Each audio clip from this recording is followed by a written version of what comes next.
वक्त माननीय बहन जी के निर्देश पर बहुजन समाज पार्टी का कार्य जो चल रहा, सेक्टर बूथ कमेटी का गठन का चल रहा,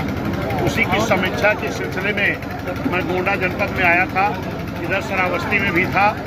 उसी बीच में भाई दत्तन खां जो हमारे प्रत्याशी लोकसभा के रहे हैं, इन्होंने कहा कि आज हमारे इधर भगवानपुर गाँव में,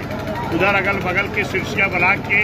तमाम मौजूद लोग समाजवादी और भारतीय जनता पार्टी छोड़कर बहुजन समाज पार्टी की सदस्यता ग्रहण करना चाहते हैं। तो हमने कहा हमारे दिन भर के तो कार्यक्रम लगे हैं कि शाम को मैं समय निकाल कर आ सकता हूँ, इसीलिए आपके बीच में मैं शाम को सर करीब 6 बजे पहुँचा हूँ, क्योंकि हमें दिन भर बूथ और सेक्टर कमेटियाँ जो बन रही हैं उसकी समीक्षा करने में मैं कई जगह हमने अपनी मीटिंगें की थी। फिर वहाँ से निकल करके मैं यहाँ आया, तो यहाँ आप अगर देखेंगे तो एक बड़ी संख्या में हमारे मुस्लिम समाज के लोगों ने और हमारे हिंदू समाज के भी तमाम समाज के लोगों ने भारतीय जनता पार्टी छोड़कर और समाजवादी छोड़ करके आज काफ़ी संख्या में लोग बहुजन समाज पार्टी सदस्यता ग्रहण किए हैं। इसके लिए जो भी साथी आज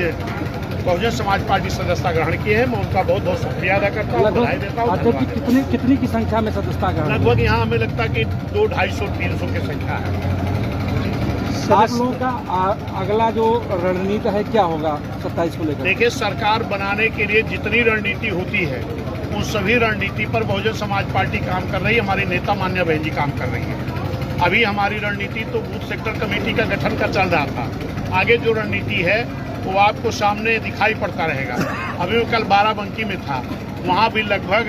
500 की संख्या में हमारे मुस्लिम समाज के लोग, कुछ पटेल समाज के लोग, कुछ मौर्य और कश्यप समाज के लोगों ने बड़ी संख्या में करीब 500-600 लोग बहुजन समाज पार्टी सदस्यता ग्रहण किए हैं। क्योंकि आज जिस तरह से उत्तर प्रदेश की सरकार में पूरी तरह जंगल राज कायम है, किसान परेशान है, नौजवान परेशान है, छात्र परेशान है, किसान परेशान है, आम जनता महंगाई से त्रस्त है, तो आज लोगों के एक विकल्प के रूप में बहुजन समाज पार्टी मान्या बहन जी की तरफ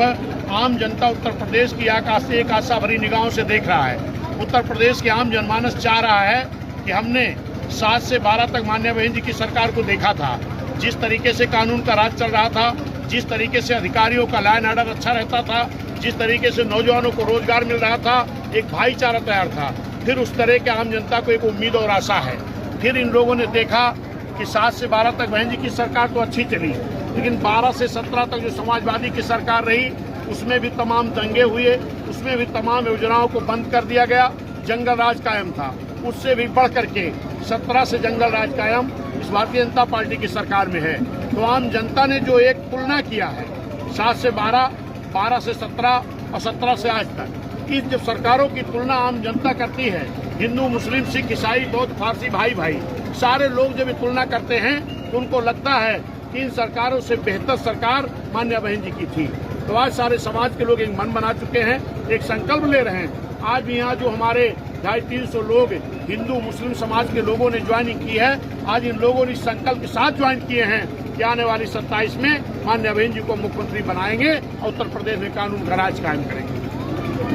जी, आप कह रहे थे बीजेपी सरकार सिर्फ मदिरा का दुकान खोल रही है, विद्यालय बंद कर रही है, हाँ, विकास नहीं हो रहा है, शिक्षा की तरफ ध्यान नहीं दे रही बीजेपी सरकार।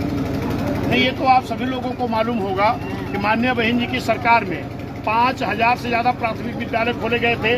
1000 से ज़्यादा हाई स्कूल खोले गए थे, 500 से ज़्यादा इंटर कॉलेज खोले गए थे, ITI कॉलेज बहन जी की सरकार में खोले गए थे, पॉलिटेक्निक कॉलेज बहन जी की सरकार में खोले गए थे, होम्योपैथिक कॉलेज खोले गए थे, तमाम मदरसों को मान्यता दी गई थी, पैरामेडिकल कॉलेज खोले गए थे, इंजीनियरिंग कॉलेज खोले गए थे, क्योंकि शिक्षा को बड़ा महत्व मान्या बहन जी दे रही थी। हर तरह जो विकास को महत्व दे रही थी, उसी तरह शिक्षा को महत्व दे रही थी। लेकिन आज इस सरकार में आपको मालूम होगा कि लगभग 5000 विद्यालय बंद करने की एक साजिश चल रही है, तमाम विद्यालयों को मर्ज करने की एक साजिश चल रही है, और इस साजिश को बहुजन समाज पार्टी बर्दाश्त नहीं करेगी। और निश्चित है कि इस चीज को आम जनता समझ रही है कि हमें मदिरा की दुकान बढ़ाने की जरूरत नहीं है, हमें शिक्षा के विद्यालय बढ़ाने की जरूरत है, ताकि आम जनता शिक्षा ग्रहण कर सके, आम गरीबों के बच्चे शिक्षा ग्रहण कर सके। हर समाज में गरीब हैं, चाहे वो ब्राह्मण हो, क्षत्रिय हो, वैश्य हो, मुस्लिम हो, पिछड़ा हो, SC ST हो। गरीब समाज अपने बच्चों को प्राइवेट स्कूल में नहीं पढ़ा पाता, वो गांव में सरकारी स्कूलों में पढ़ाता था। अगर सरकारी स्कूल बंद हो गया तो गरीबों की शिक्षा छुड़ जाएगी। अभी आपने देखा था महाराजगंज में किस तरीके से बच्चे विद्यालय का गेट पकड़ करके रो रहे थे, उनके आंसुओं को देख करके तो हर आदमी को आंसू आ जाता था। वो कहते थे हम दूर पढ़ने नहीं जा पाएंगे, हमारे माँ बाप के पास संसाधन नहीं है, हम गरीब लोग दूर विद्यालय में नहीं जा पाएंगे, हमारी शिक्षा छिन जाएगी। तो निश्चित है कि इन सब से प्रताड़ित होकर के, चाहे वो नौजवान हो, चाहे किसान हो, चाहे छात्र हो, आम जनमानस इस सरकार से उठ चुका है। विकल्प के रूप में उसको बहुजन समाज पार्टी